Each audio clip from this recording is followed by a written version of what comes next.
Riff Energy. 2024. We made it. Welcome back to Big Riff Energy. This is episode 43, and it is 2024. It's January 9th, I guess. Full disclosure, most of these I've been doing on the Monday before they come out, just so everything's fresh and brand new by the time it gets to you. But I'm having to do this one a few days in advance because I am in the studio Monday through Friday, barring any sort of apocalyptic event between now and then. Yeah, dude, it's the year of the wood dragon. Did y'all know? The wood dragon, year 2024. When combined with the nourishing wood element, will bring evolution, improvement, and abundance. It is the perfect time for rejuvenated beginnings and setting the foundation for long-term success. And being born in 1988, I guess I'm an earth dragon. So that sounds good. Do I believe any of that? I don't know. Been playing a lot of Mortal Kombat, so, you know. But yeah, I think it's I'm feeling a revitalized wood dragon energy coming into this year for sure. You know, I don't put too much stock into holidays or New Year's or stuff like that, but there is a new feeling in the air. And I feel like 2024 is going to be great. Got a lot to look forward to. Last episode, man, while I was doing that, I was like, this is the worst episode of this podcast I've ever done. It was so, I didn't know what the hell I was talking about. I really, you know, I don't script this ever, but that one was really just like, I was kind of finding my own way through it while I was doing it, you know. But I want to say thanks to everyone that reached out. That's the biggest response I've seen thus far to an episode of this podcast. And I'll get to some emails later. A lot of you, I reached directly back out to you. A lot of people going through stuff, man.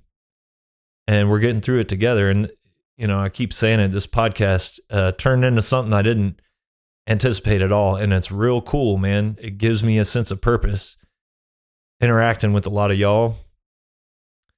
So this one's definitely going to be all over the place. And, you know, I feel like I put pressure on myself to make sure these are all really good or whatever. And I probably don't need to worry about it. I think it seems to me that people, what they're looking for when they listen to a podcast is spontaneity, a conversation that isn't scripted and safe and planned out, because I think people are sick of that. I know I am. So what's been going on? I've been away for a while, so there's like a lot of different ways I could take this. I watched the hypnosis documentary, which was recommended to me by a buddy of mine who was there and kind of around for that whole era, where I would say rock and roll and hard rock was peaking. You know, they were, for those of you who don't know, hypnosis was basically two guys, and then it grew into this bigger thing. But they did all sorts of album artwork. I've mentioned them on here before. You know, among those album covers is what I think is the greatest album cover ever made, Pink Floyd, Dark Side of the Moon. They talk about that. They talk about Animals, all kinds of stuff. Led Zeppelin, Houses of the Holy.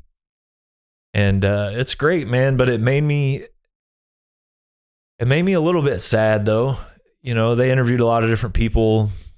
And that dude Noel Gallagher was talking about, you know, this was a time when rock stars were actual artists.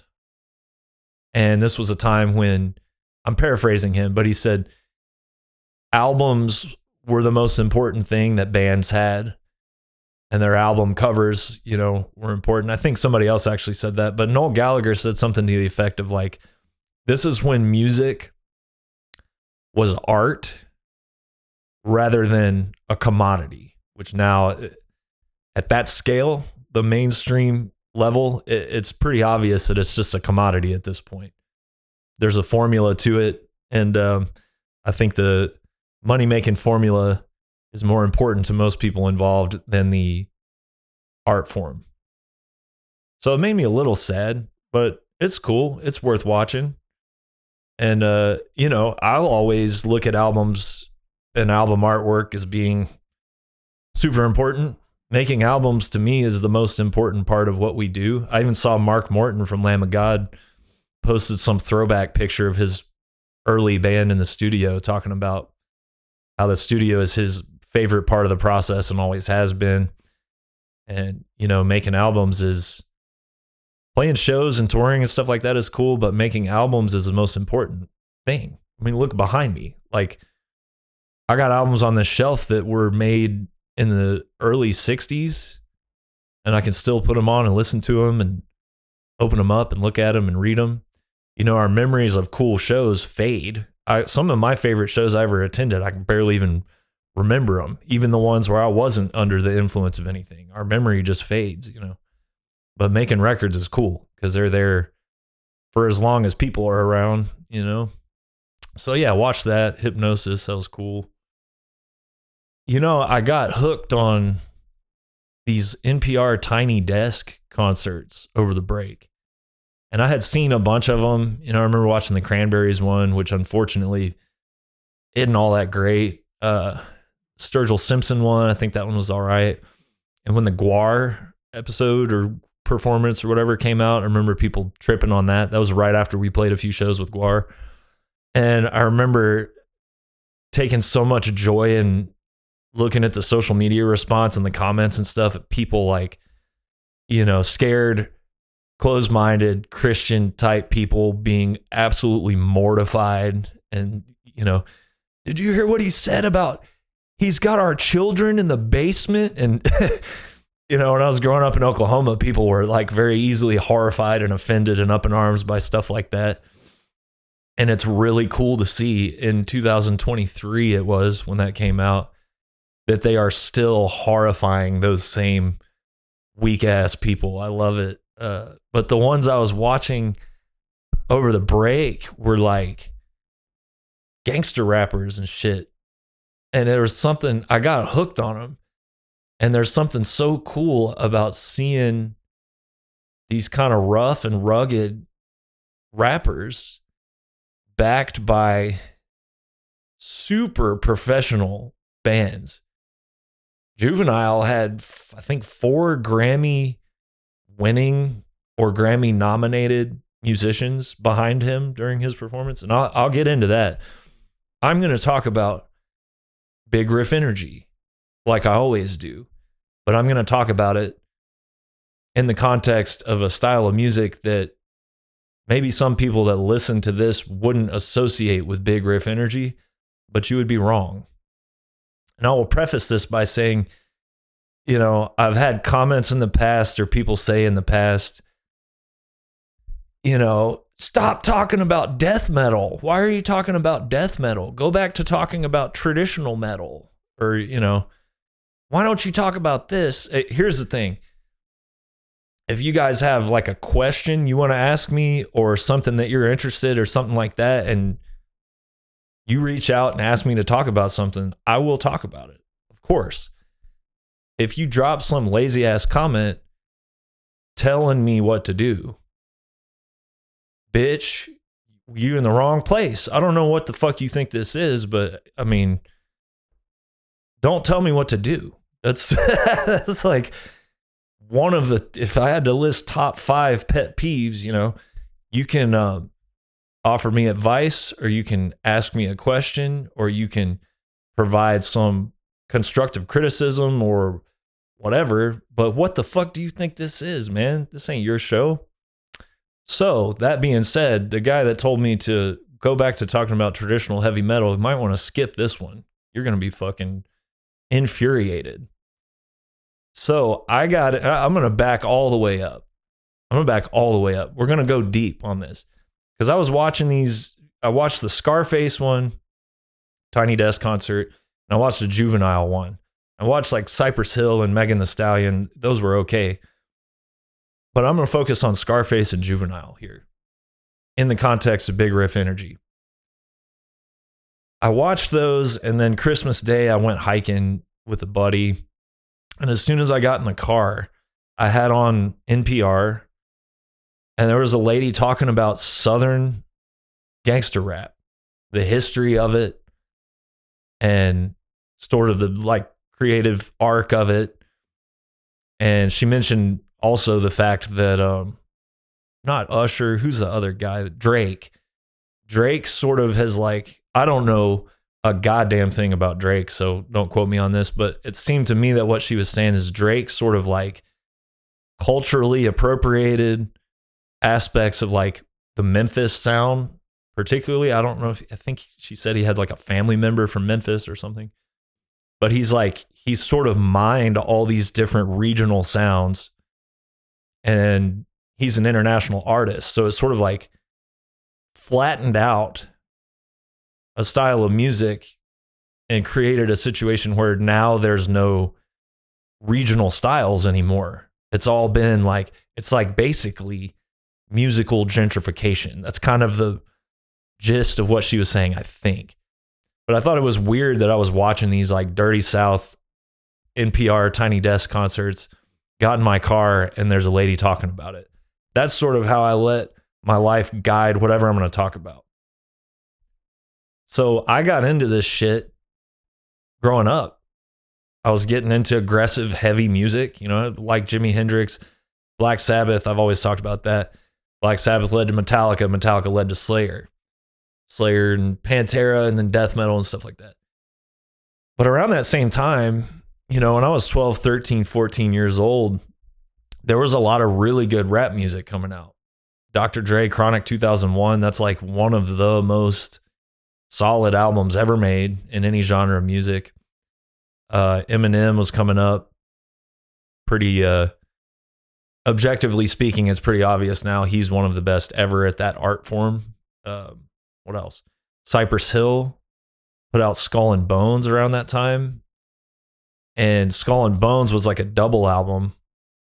I think the first CD was all just traditional kind of rap music, just their normal sound.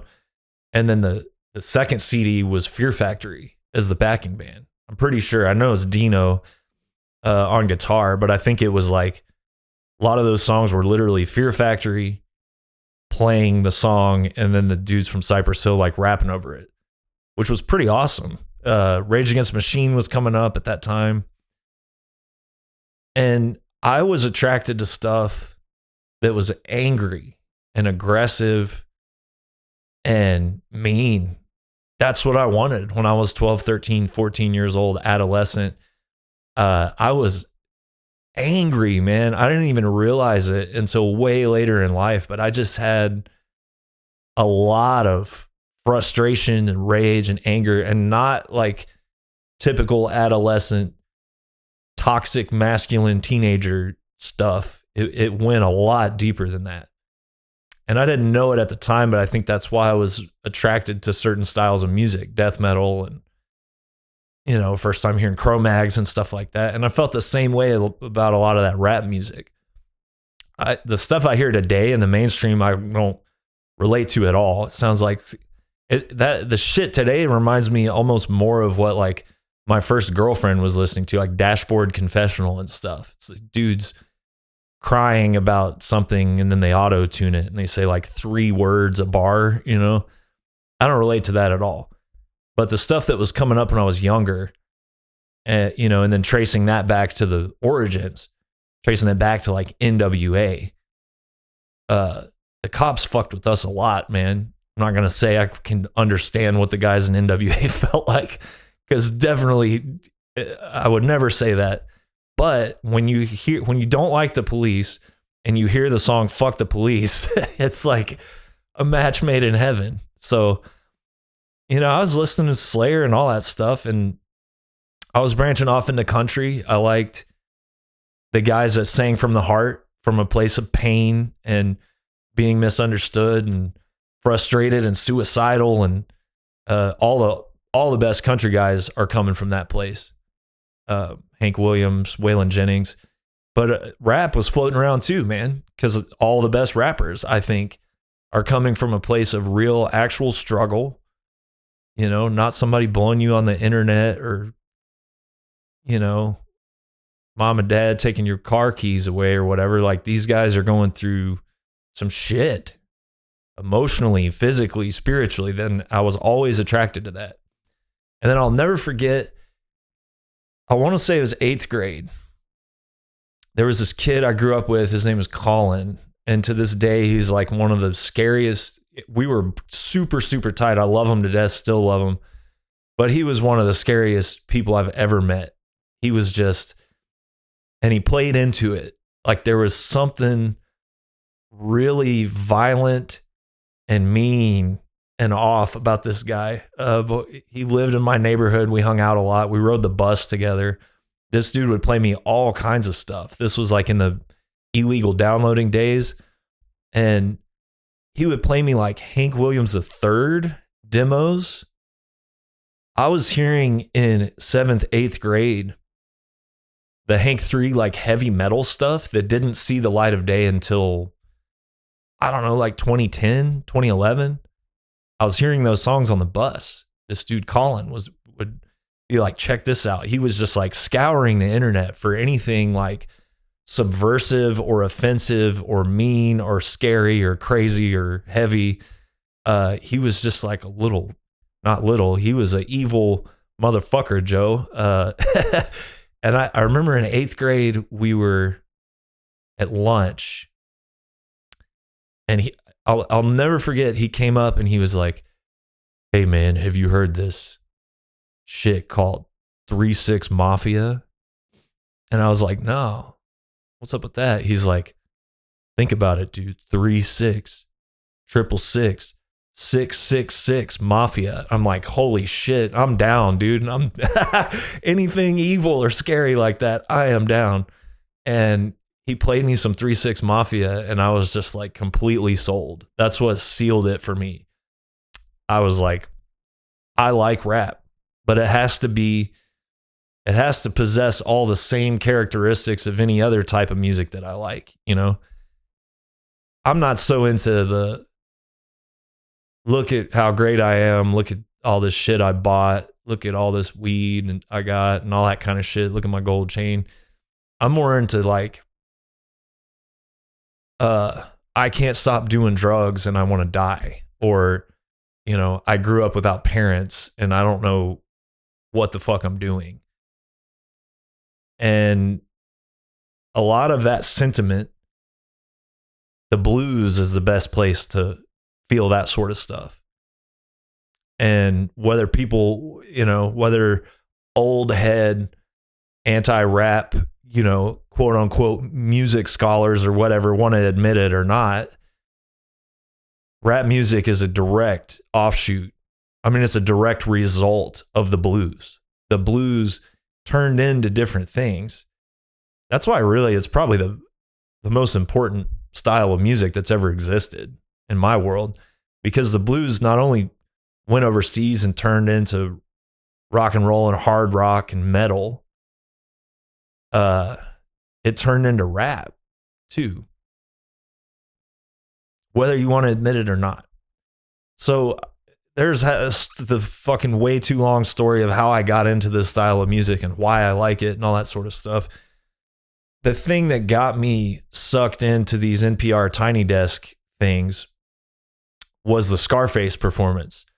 Scarface is 1/3 of the Ghetto Boys, are from Houston, Texas. And they were sort of like, I don't want to say first wave, but, and let me throw up a disclaimer here. I'm not a super huge expert on this genre and the history of it. I know about the stuff I like, and that's about it. And I don't even know that much about the stuff I like.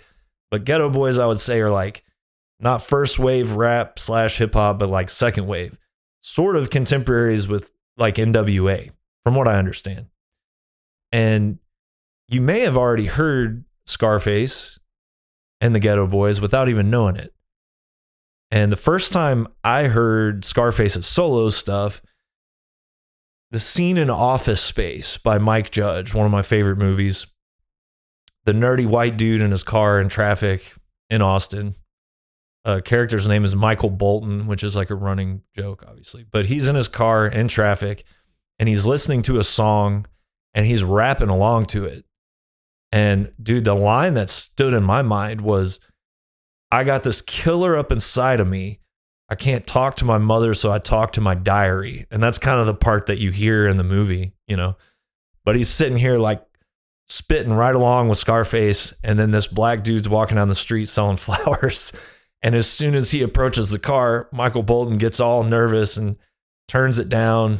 And then as soon as the guy gets out of, you know, range of being able to hear, he turns it back up and goes right back into it, which is hilarious. You know, it's playing on like racial fears and all that sort of shit. It's just a really funny scene.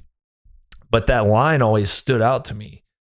Got this killer up inside of me. Can't talk to my mother, so I talk to my diary. Damn. Then later in the movie, they play Ghetto Boys when they're beating the shit out of the printer, I think. No, they play, I don't know. They play Ghetto Boys a couple more times. Damn, it feels good to be a gangsta, you know. I didn't discover Scarface the Diary until way later. And I put it on, and it's one of the most like introspective, heaviest albums I've ever heard, subject matter wise.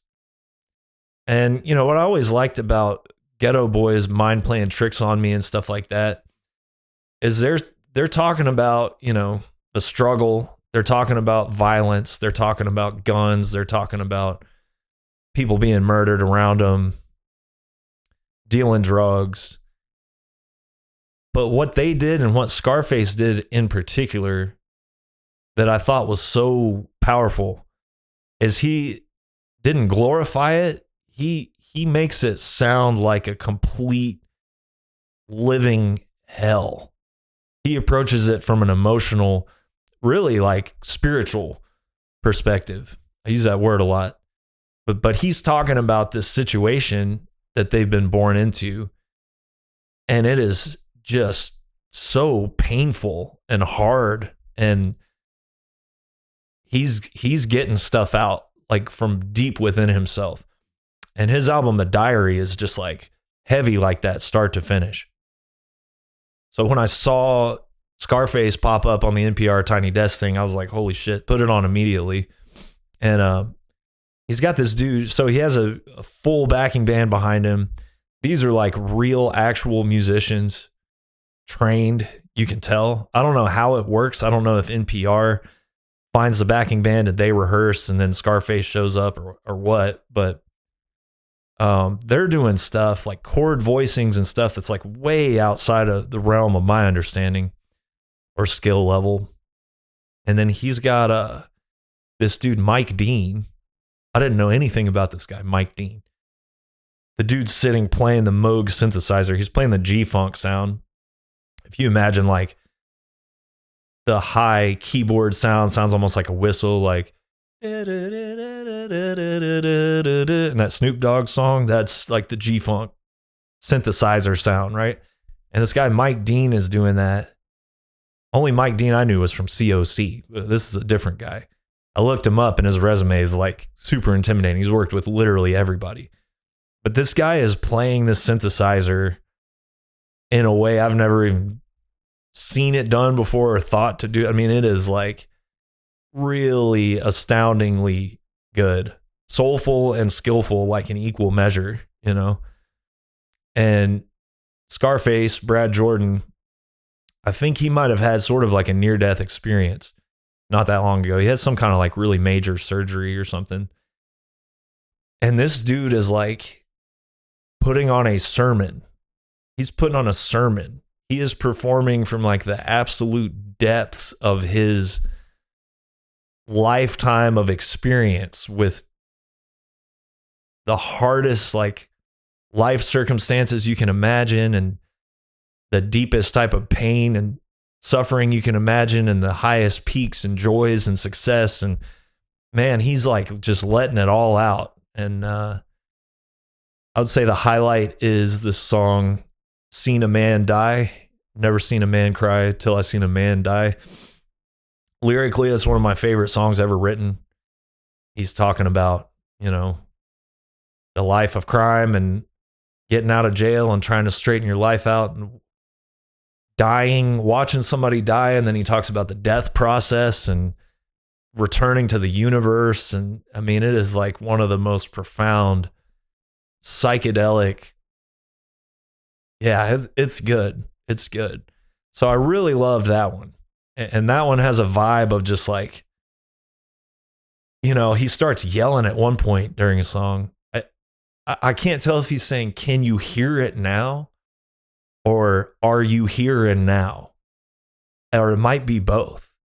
You know, and he's got tears in his eyes, and he is like preaching to everybody in this office from the soul, man. He brings his son out and talks about what a great musician his son is. It's just beautiful to see people. You know, I'm not that interested in people who are born into an easy situation being successful at life. Everybody has their own struggles, and it's all relative. I get that. But what's really compelling and cool to me is a situation where somebody succeeds against all odds. And it's so cool to see a guy like Scarface get that kind of affirmation from something as like mainstream and respected as NPR. So, setting the stage for the greatest Tiny Desk performance that I've seen, period. I guess this started out as like a meme or like an internet sort of like trend or joke, because they were doing like Black Music Month with these NPR Tiny Desk things. So there was a lot of rappers coming on and black artists, and somebody on the internet was like, "You need to get Juvenile on here." And if y'all don't remember Juvenile, this guy, I didn't know shit about this dude, to be honest.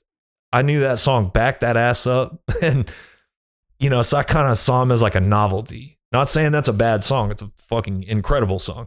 Any song that is that popular, there's something going on, obviously. So yeah, people were bugging NPR and bugging Juvenile. We need a Juvenile Tiny Desk, which is like a funny thought, you know. And I think Juvie was like, all right, maybe he tweeted something and was like, if this gets 10,000 retweets or whatever, I'll go on. He didn't even know what the Tiny Desk was, which is awesome and hilarious. But they made it happen. And I went and put this thing on, not expecting much. And this sent me down like a whole rabbit hole. So Juvenile's from New Orleans. If you don't know anything about New Orleans, it is a hard ass fucking place. It's a great, wonderful place. I've spent a lot of time there and I love it, but it's a good place for some bad shit to happen. And Juvenile grew up in the projects. So this situation, I would say, is probably about the roughest circumstance you could be born into in the United States of America, as far as geographically speaking and socioeconomically, right? This dude is for real. I'll just put it that way. And Juvie's on the set of NPR Tiny Desk, and he has this huge backing band behind him. They all have camo bandanas on, like they're going to a literal war. It's like a coordinated front, you know? And he's got with him, I went down a total Juvenile rabbit hole after this thing, because I was just like, what the fuck did I just watch? He has beside him his producer and cohort and best bud, Manny Fresh, who produced basically all the Cash Money Records stuff. That's all the shit that came out of New Orleans, right? I didn't know a whole lot about this scene, really, until over the break. The band's playing like what I would call an intro or a vamp at the beginning. And it's this little kind of New Orleans inspired, like, yeah, it's kind of jazzy, funky, sounds like New Orleans. Horns and and Manny's like hyping up Juvenile. He's talking about how he's from the Magnolia Projects and shit. And but it's kind of innocuous, you know. Juvie's dancing around. He's got a grin on his face. He's got his gold grill in. And like I said, I only really knew a couple Juvenile songs. Back That Ass Up. It's kind of borderline like joke song. No disrespect at all. It's just kind of, it's a party song.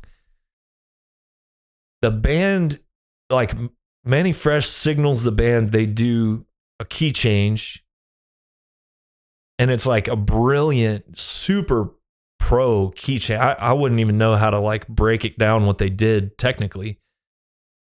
And they kick into this song 400 Degrees, which it's like one of the best openers to a set I've ever seen. They do like a rope-a-dope because it's this chilled out, like, you know, peaceful, happy, tranquil, almost sounding like intro. And when they hit 400 Degrees, this dude, like, he's possessed. He all that shit comes out. Growing up in the Magnolia Projects comes out. Being shot at, I'm sure all that shit. Violence, man. That rage, that anger. He has a look in his eyes. Like, I love music made by people that you know that they're not faking it. They're not like, there's no dressing up. Like, Lynyrd Skynyrd on stage looks cool as fuck. They look like they'll beat your ass and party you into the literal grave, right? When they go off stage, it's not different. They don't change. Like, they are what they are. Metallica in the early mid 80s, they look like they're gonna kill you. The vibe didn't change on and off stage. Like, these are guys with James Hetfield, man. You want to talk about like trauma and anger and stuff. Like, I don't relate to music being made by people that, like, what's a meme? There's a meme going around about black metal where it's like some dude sitting in the Swiss Alps. It's like the most beautiful thing you've ever seen. And he's like writing music about how terrible life is. You know, I don't relate to that shit, man. I relate to guys like Juvenile, who when he steps up to the mic and it's time to start rapping about killing and bashing people's brains in and, you know, wanting to destroy all of his opposition in the rap game and growing up in the projects and stuff like that, that's not my experience at all. But I relate to and love shit that's that real. Taking your trauma and your pain and your shitty circumstances that you were thrust into by life and getting through it and making something cool with it, making something beautiful with it, making something with it that people can vibe with or experience some kind of catharsis. Yeah, this fool steps up to the mic and, like, I just love the fact that they lull you into this false sense of security. And then the first actual song he starts performing is about, like, shooting people, busting people up, robbing people, getting robbed, you know, violence, man, in you know, like the safest possible environment in the world, the NPR Tiny Desk concert. And he literally steps up to the mic and burns it down. And dude, the first time I put that on, I just love being shocked like that. I got like full body goosebumps. The first song is definitely the best one, but the whole set's great. Like, this guy performs back that ass up with like classically trained cello player, classically trained violinist, and like horn section. He says at one point, he's like, Juvie brought 4 Grammy winners to the Tiny Desk. And he's like drinking his own brand of alcoholic beverage and just wilding it. Oh my God. So much fun, man. Big Riff Energy. If you can't understand the big riff energy that exudes from a man like Scarface or a man like Juvenile or a man like Manny Fresh or Mike Dean on the synthesizer, I don't know what to tell you, man. But you tell me not to do something or not to talk about something or to talk about this, odds are I'm going to do the opposite. You know, you can send me whatever you want, bigriffenergy@gmail.com, but check your fucking tone, man. I might never talk about traditional metal ever again. So yeah, that's what I was getting into. Let's see. Fan email. Am I forgetting anything? You know, when I was listening to the gal on NPR talking about how this fool Drake had sort of like borrowed, or I guess you would say appropriated, so many different regional styles of rap music that he sort of flattened the thing out on a global scale. It made me realize, like, when I was growing up, you know, Texas sort of had a sound, and I'm talking about heavy music now. New Orleans most definitely had a thing, you know. New Orleans was like my favorite regional scene for heavy music. I Hate God, Down, Crowbar, Soylent Green, Goat Whore, Hogjaw. What do y'all know about Hogjaw? What else? I could go on and on and on. I was on a message board back in the day before social media, nolaunderground.net or .com. I was on the I Hate God message board. That's how I broed down with Jimmy Bauer eventually. You know, obviously the Bay Area in the 80s had a sound. That's where thrash metal came from. Tampa, Florida had a sound. I would say even like Buffalo, New York, upstate New York, even those guys who ended up in Florida, that they kind of had their own sound too. Stockholm had a sound. Little pockets of Norway had a sound. Does anywhere have a sound anymore? I think that's what the gal on NPR was talking about with rap. It's like all these, you know, my favorite style of rap music is the stuff from the South. It's just like a little more desperate, a little more gnarly. And she was kind of talking about how the rap world, by and large, just sort of never respected it the way it should have been respected. And then they all just like stole from it. And now the sound is just kind of homogenized. So yeah, it's almost like the gentrification of the entire United States, and the fact that this whole country, and I hate to say it, maybe eventually the whole civilized world is eventually just going to be one big corporate wasteland where everything looks the same and feels the same if we don't figure out how to change course. And I think that's happened to music and art too. I don't think that there's regional sounds anymore. You know, good things came out of the internet, obviously, and technology, but I think one of the things that has happened is that it has wiped out regional specific identity, physically in the physical world, but also musically. That's a point that I did want to get across in this.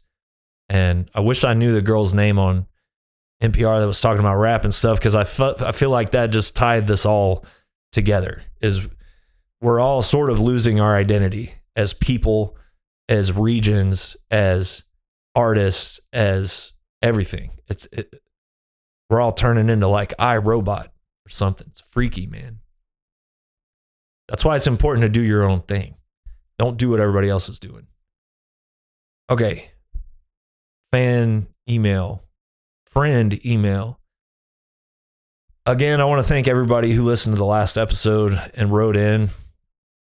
Y'all are helping build this thing into like something profound for me. You know, it's cool. I love seeing something that I'm putting a lot of effort into just grow and grow and grow. And the numbers don't matter so much to me of views and stuff like that, but I pay attention. You know, it's cool just to see your efforts being translated into some sort of tangible payoff, you know. But the real payoff, man, is like feeling like I am helping people who are like me, who need help. We all need help. We all need help. And yeah, I want to shout out Eric, David, JR, for writing in. I'm not going to, a lot of y'all, I just responded to you directly because it's like super heavy, real shit, you know. And I appreciate y'all, man. I'm thinking about you guys. Lewis B wrote in. He said a bunch of stuff, but he said he saw me playing. I guess this is your question. he saw me playing with Gate Creeper, and I was playing an ESP telly shape with the logo taped off, and then there must be a story there. Yeah, man. I was on ESP for a while, ESP guitars, and I had a buddy there who was helping us out, and we kind of had a little bit of beef, and so I think I taped that headstock off because I couldn't get another guitar in time for that tour.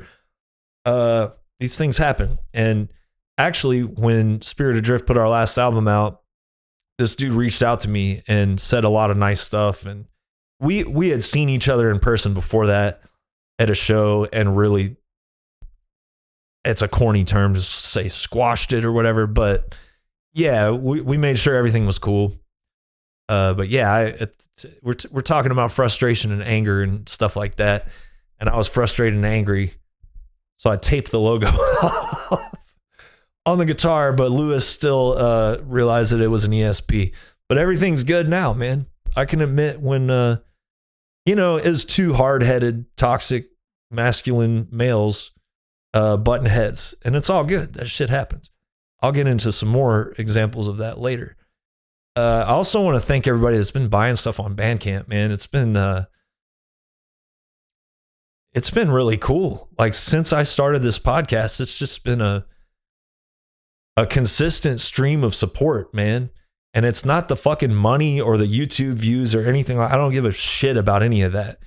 It feels good to have like a community going here. It feels good to have people who are fans of the music that I'm making, but also just friends, man. Just people that care about this and each other. It's cool. It's corny, but it's like I'm seeing it in real life, man. John ordered something off of Bandcamp and had just a comment, I guess. He said, "I saw you guys twice at the Pyramid Scheme in Grand Rapids this year. Just found the podcast and really appreciate it. Keep up the great work. Even my fiance, who's not a huge metalhead, loves you guys." We get that a lot, man. Thank you. Where I'm at with Spirit Adrift's music lately, being, the past couple albums, is I would dare to call it like entry level metal. It's been a process for me from the first bit of material to now, just like rediscovering my own musical spirit and identity. And a lot of that was going back to what got me into heavy music, which was Sabbath, Metallica, Slayer, Pantera, Judas Priest, Thin Lizzy, Iron Maiden, stuff like that. That being said, well, first of all, I'll say I think it's important to have accessible metal bands that don't suck, that aren't making bullshit, trying to sound like Ghost or whatever. Like, there are bands right now that are literally just trying to sound like Ghost. Why? Sound like you, man. So I think it's important for bands to make classic metal that is heavy and like legit, like a legit extension of the timeline of the real shit, but that maybe like young kids who have never heard metal could get into. So I'm honestly kind of proud of the fact that a lot of people who wouldn't normally be into heavy stuff or metal or whatever seem to appreciate our music. That being said, the next Spirit Adrift album is going to be different, man. I've got a game plan for it, and I think the only goal really is to make it the heaviest one that we've ever done. So she might not like the next one. Mr. Lando, Jesus Christ. Okay. He wanted me to read this one. I responded to you directly, brother. Fuck. All right. Okay. Mr. Lando said, "Hi, Nate. Big fan of your podcast. Big fan of your music and podcast. I've had a rough year. April 1st, we found out my wife had stage 4 cancer, either rare ovarian or pancreatic, still unclear. She died May 8th. Her birthday just passed. She would have been 40. I have a 3.5-year-old son. The holidays have been brutal. I'm doing all the things you're supposed to, therapy for me and my son, grief group, etc. And I have a ton of family support, but still there's days I just feel like it's all too difficult.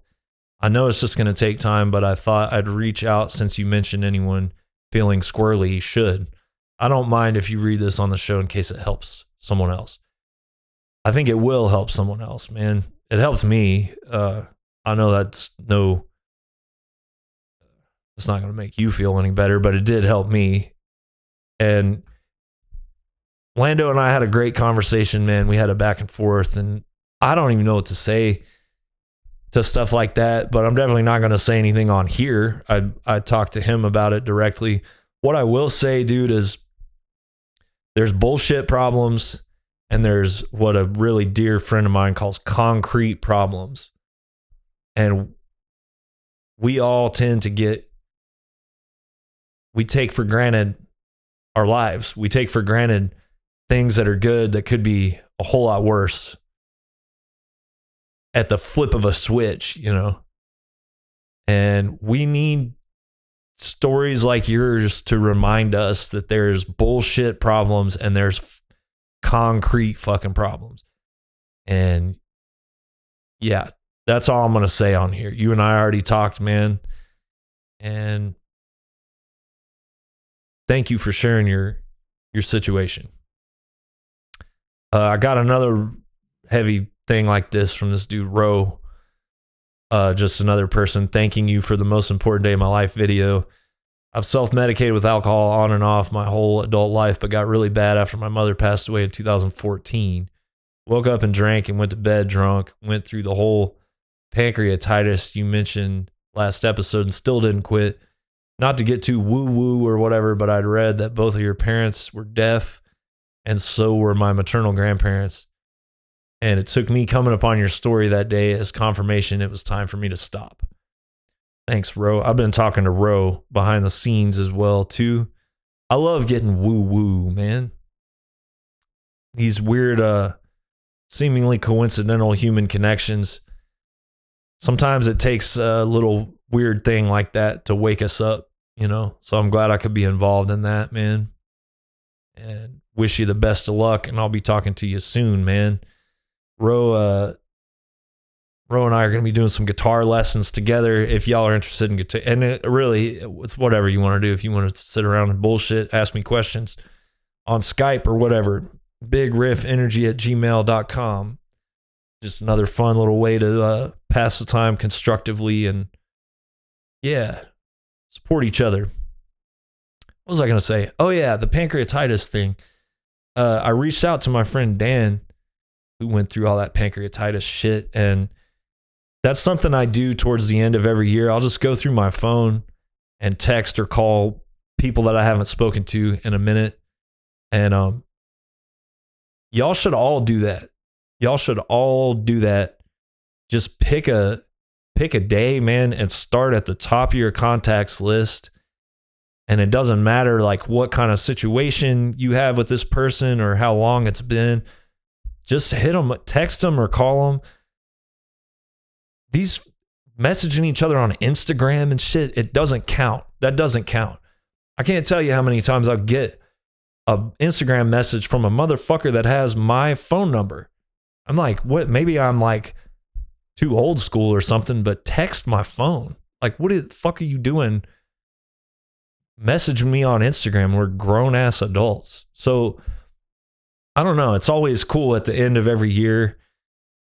It makes me feel good, man. And I think it's important. And yeah, I just went through, I started texting, calling people, and people appreciate it. And it makes me feel good, and it'll make you feel good if you do it. But I had a phone call with Dan, and it just felt great, man. I hadn't spoken to him like real actual conversation in years, man. And so yeah, if you heard from me over the holidays, that means I really like you. And if you didn't hear from me, it doesn't mean I don't like you. Maybe we just saw each other. Or maybe I don't like you. I don't know. Quinn, I'm late to the conversation, but I wonder if John Mayer is a valid candidate for one of the last/youngest rock stars. He's 46, younger than Ami. What do you think? Yeah, I'll hear that out. And I'll never forget the day before Scion Rock Fest, the first one in Atlanta, when I was dying of the flu. The night before, we were in the hotel room watching a John Mayer play Jimi Hendrix songs or something, and I infuriated everybody that was in that room with me because I was like, that dude's one of the best guitar players that's ever fucking lived. Whether you like his original material or not, doesn't really matter. I'll hear John Mayer. Yeah, that's a crazy motherfucker. I think he just got sober a few years back too. Probably much needed. If guitar playing ability and soul coming through your fingers into the guitar is any indication of how sick somebody is with the spiritual disease of whatever, then yeah, that guy was probably pretty sick. Because he is a fucking dude. He plays Jimi Hendrix better than anybody else that's ever tried to play Jimi Hendrix. And he plays Stevie Ray Vaughan better than anybody else that's tried to play Stevie Ray Vaughan. And don't tell me otherwise. Go watch him playing Jimi Hendrix songs. Fucking mind-blowing. Eli, I was listening to Divided by Darkness the other day. Every time I listen to Born into Fire, the way you say I makes me think of the at the beginning of Them Bones by Alice in Chains. It's probably only me that hears this, but I was wondering if you think there's any Alice in Chains influence in your playing and singing. Dude, that's 100% dead on the money. That was completely intentional. I was working out the vocal pattern of that song in the studio, and when I was coming into the first word of every verse, I was like, it was just sounding weak as hell. Like it was just really anticlimactic. And then I was thinking, what if I sang the word I more like and then put the E at the very end. These are like little subtle things that you have to learn when you're trying to be a good singer. And when I did it, we were like, oh shit, we could throw delay on that. And what really makes it sound like that is I did a lower harmony. Almost always, if I harmonize something, I go higher. But I was already pretty high. So I did a lower harmony, and we put delay and reverb on it. And we literally were like, we should try and go for that sound that they get with the Them Bones thing. So you're not the only one that hears that, because we all heard it, and it's 100% intentional. And I'm super impressed. I love Alice in Chains, dude. I think Dirt's one of the best records ever made. I like all their stuff. I even like, as far as like replacing a singer who's died, who's irreplaceable, AC/DC and Alice in Chains did the best job. I think Alice in Chains honestly probably did the best job of it. That new dude is insane. Mike from Tucson, I heard your recommendation for The Body, and I have to say, such bizarre, interesting, petrifying music. It made the hair on the back of my neck stand up, but it raised my curiosity at the same time. Have a Merry Christmas, and I hope you got your record deal. Any idea when you be announcing tour dates for the U.S. in 2024? Thanks, man. Yeah, so I had 2 goals I put into place in the last episode. And I did, I've got a notebook here, 2024 survival guide / manual of peace and prosperity. I try to stay on my shit, writing every day, getting your thoughts out, setting goals and stuff like that. And I did sit down and write some things that I want to focus on in the new year. And what I made sure to do this time is not put anything on there that is any sort of external result. It's all just stuff that is within my control. And the only thing that's within our control is our own selves some of the time, not all of the time. I'll get into that later. I'm approaching history of violence on this episode. But yeah, the 2 things I set into place last time: don't die. Obviously, I'm successful in that so far. And get that new record deal. And it appears that I've been successful in that as well. I've been working on that new stuff the last 3 months.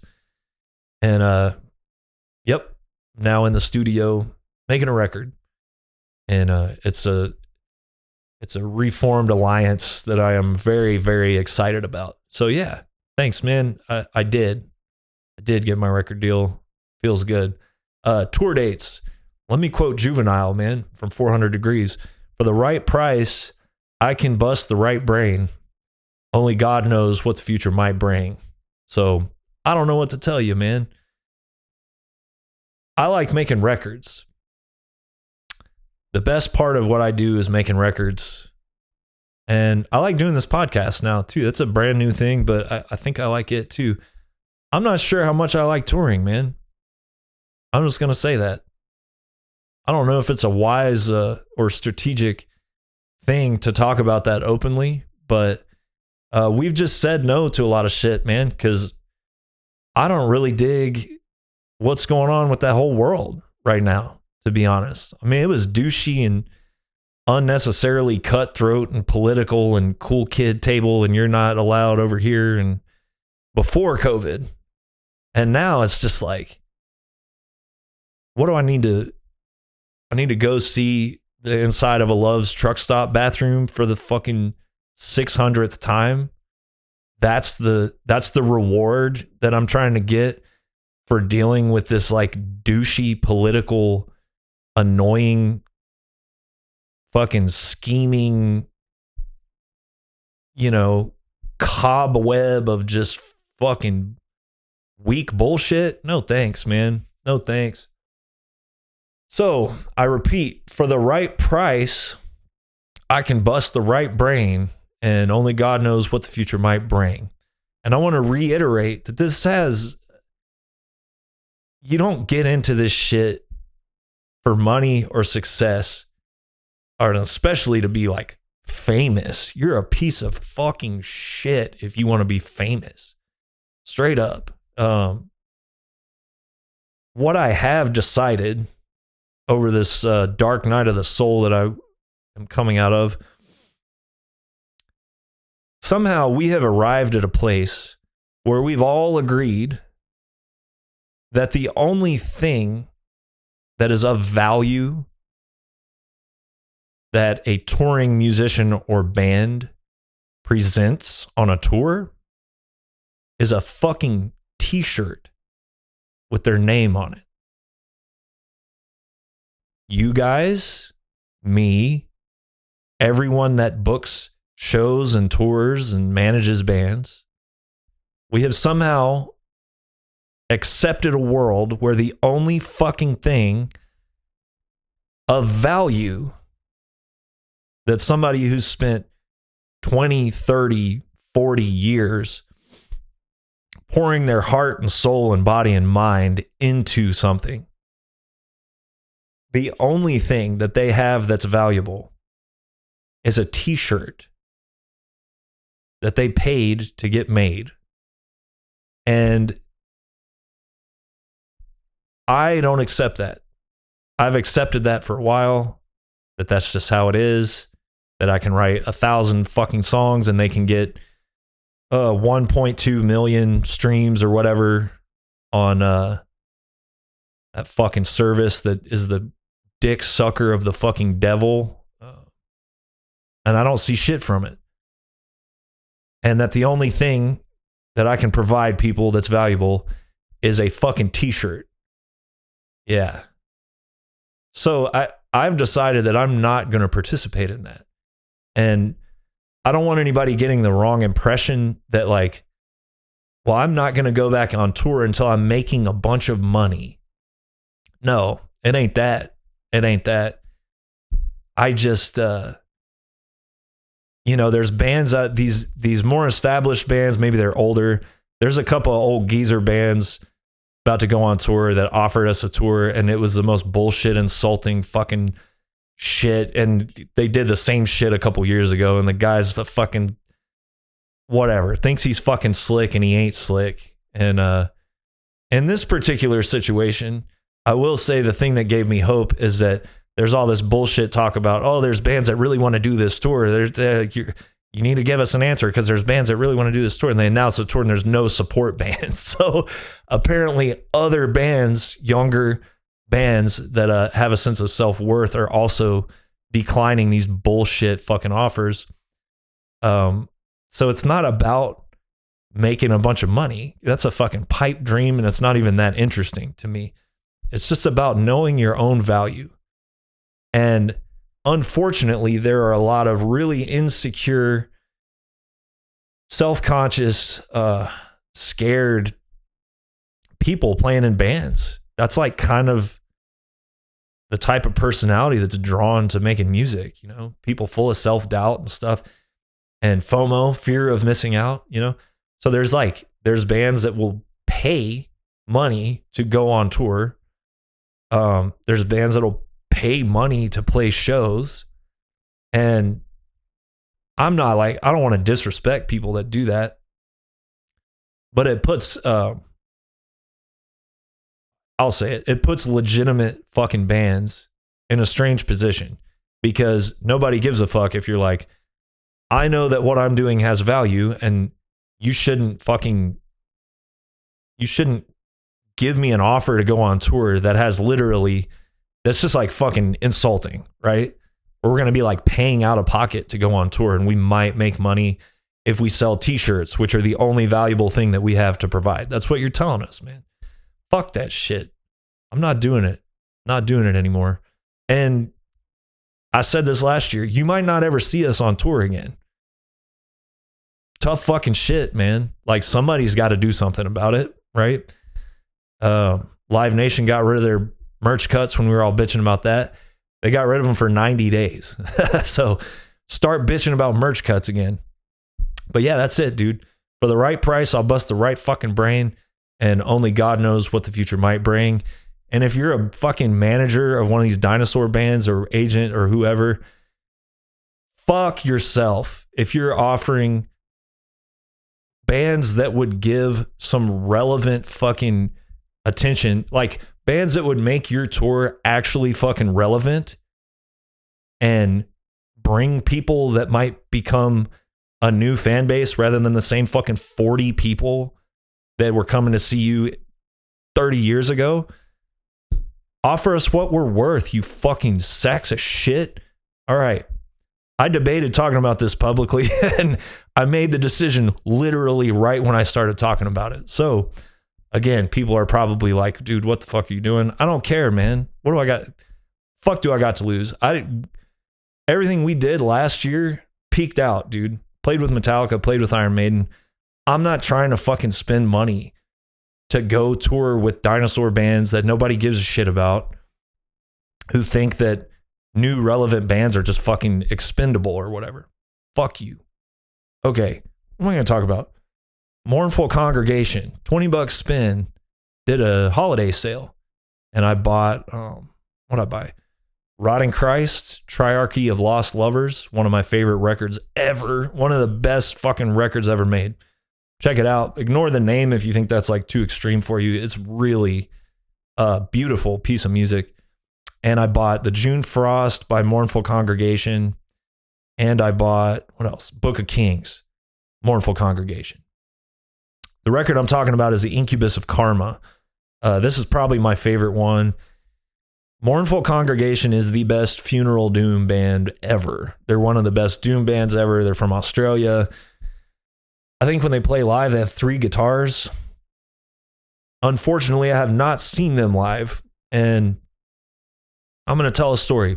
I have avoided telling like old, in recovery, we call them war stories, and that can involve substance abuse or violence or crime or whatever. I try to like not romanticize that shit too much.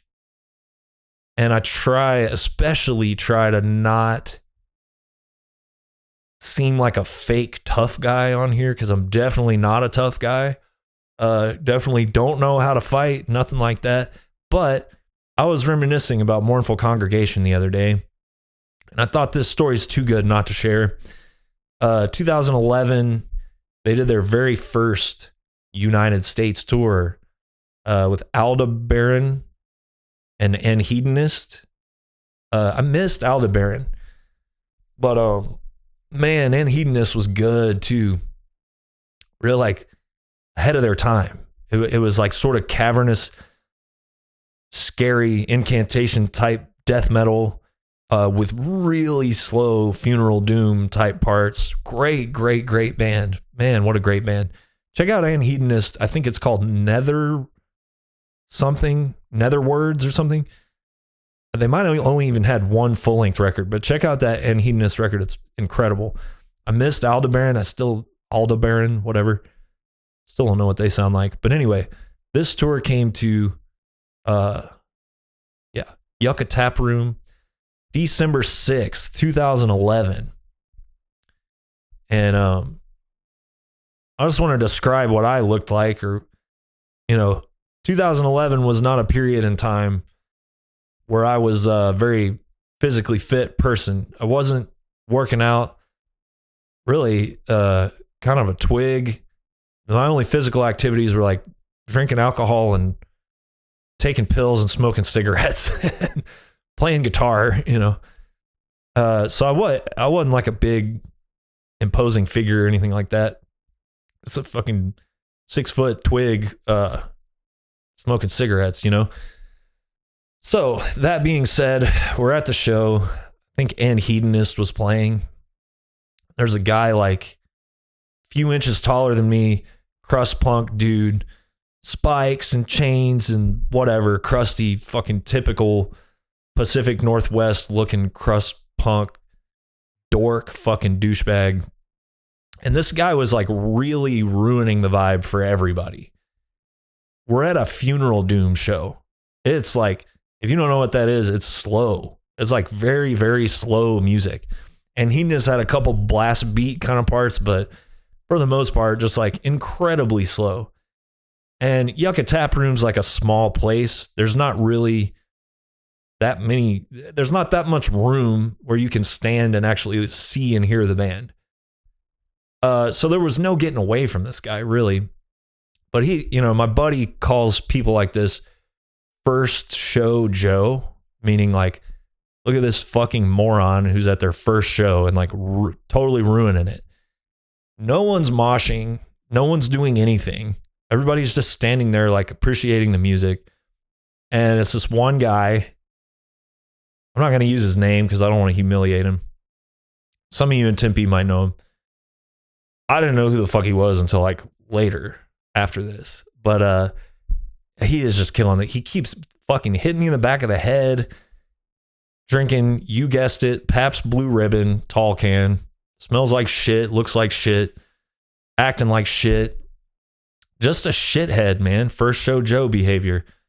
Smashing into me, smashing into girls, smashing into everybody, pouring beer all over fucking everybody. It's like, hey, man, I have a car. I don't know if you rode here on a fucking unicycle or what you do, but like, I got to drive home after this. I'm not trying to get a DUI in Phoenix and go to Tent City. And, I gave him a warning. It's like, dude, kind of like a non-verbal body language warning. Nothing. Man, I have a temper. I feel like 98% of the time I'm cool. And there's little pet peeve things. One of them, if I feel like I'm getting bullied, or if I feel like somebody I love is getting bullied, the low simmer that I walk around with will start to like become a boil. And there's people that know me that probably think that they've seen me lose my temper.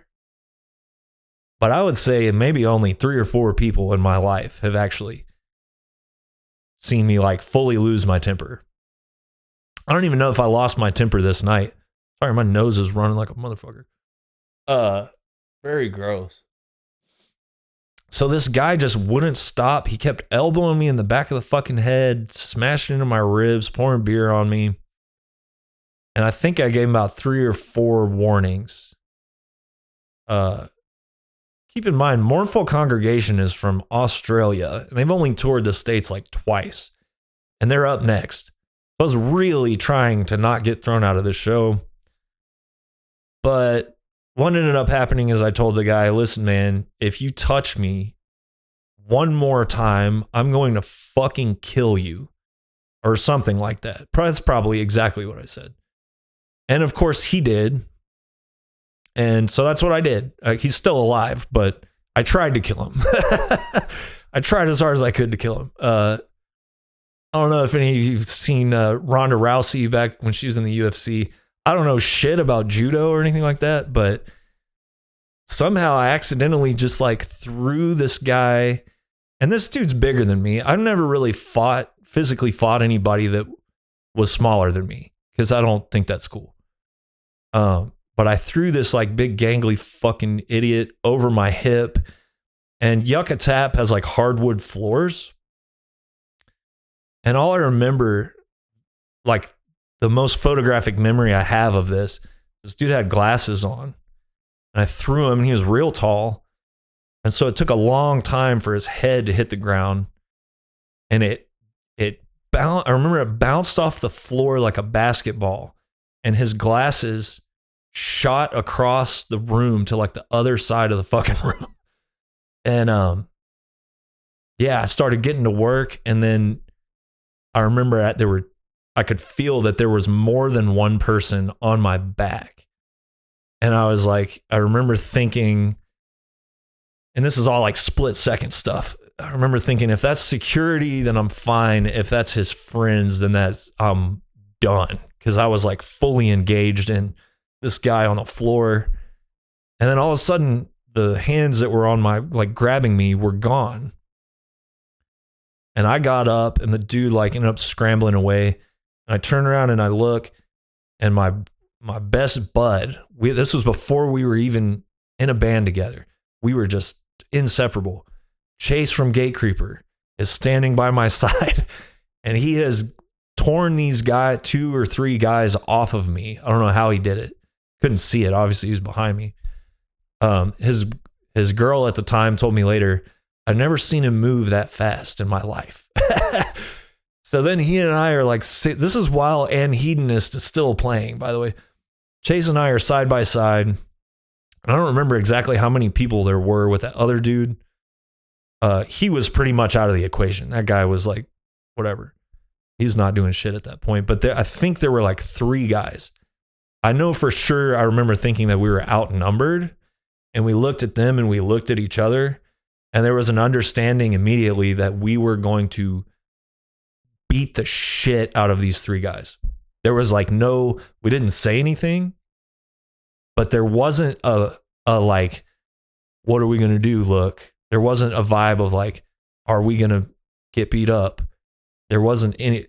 We looked at these 3 guys being outnumbered, looked at each other, and it was like, these dudes are fucked. And we went forward, and then security came in. Everybody that knows about Yucca Tap Room knows how sketchy the security there is, or historically speaking, like, so I don't mean sketchy, I mean frightening. I'll just say that. So they split it up. Somehow I'm the only one that gets thrown out. And I remember being outside talking to the door guy. My friend, Arizona legend Tyler King, is there trying to like vouch for me. It's like, no, I saw the whole thing go down. That guy's a piece of shit, blah, blah, blah. Don't kick him out. And I was like, guys, look, I'm not going to do anything. The band that's up next, I'm never going to get to see him in my life. I need to see him. They're from Australia. And they just wouldn't let me back in. And it's because they asked, like, who threw the first punch? And I was like, well, I did, and they wouldn't let me finish. And I'm like, what, I have to get elbowed in the back of the fucking head 15 times before, like, if you close your fist and hit somebody, that's worse? Unfair, dude. They let that fucking asshole poser guy stay in there. He doesn't even know who Mournful Congregation is. But I watched him from the door. They were nice enough to not make me leave the property. So I could kind of see like half of a guitar headstock, and I could hear it. We got booked to play with them. Fast forward to 2018, Migration Fest. Got booked to play with them there, and they played the day after us. And we couldn't stay because we were on tour. So I'm going to call this guy Danish Dave. Fuck you, man. I hate you. I saw this fool later at a Val show, and him and his boys were like eyeing me all night. I had my head on a swivel because I was kind of there by myself.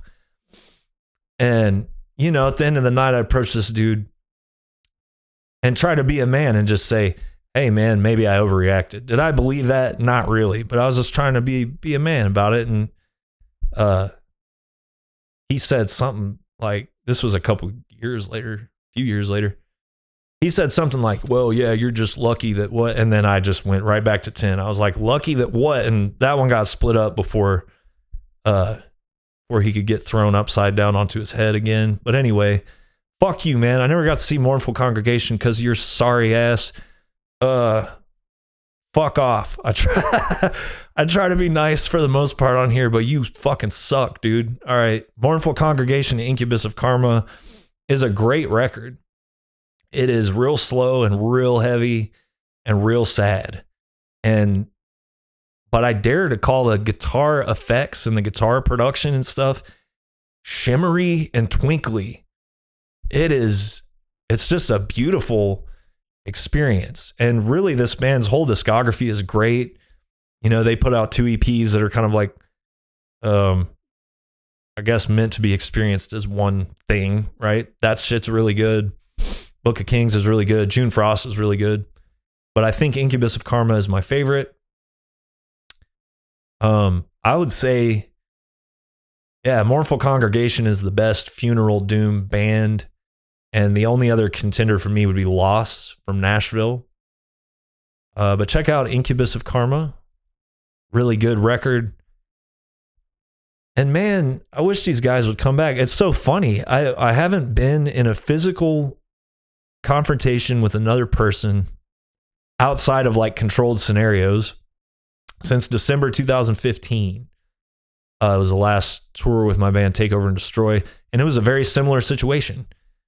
And it's funny, when I was real skinny and unassuming and I just looked like a skinny tall dork, I'd get in a lot of fights because people would fucking like people would think that they could fuck with me like that. And it's just proof that like people with that bully mentality are fucking cowards, man. Because, you know, I packed some mass on in the last 8 years, and I've been to shows, I've been on tour, I've been out in the world with maniacs and drunks and fuck ups, and never found myself in that kind of situation since I just slightly altered my physical structure. So if you're the type of person that goes out and gets drunk and tries to pick fights with people, don't fucking do that, man. Don't do that.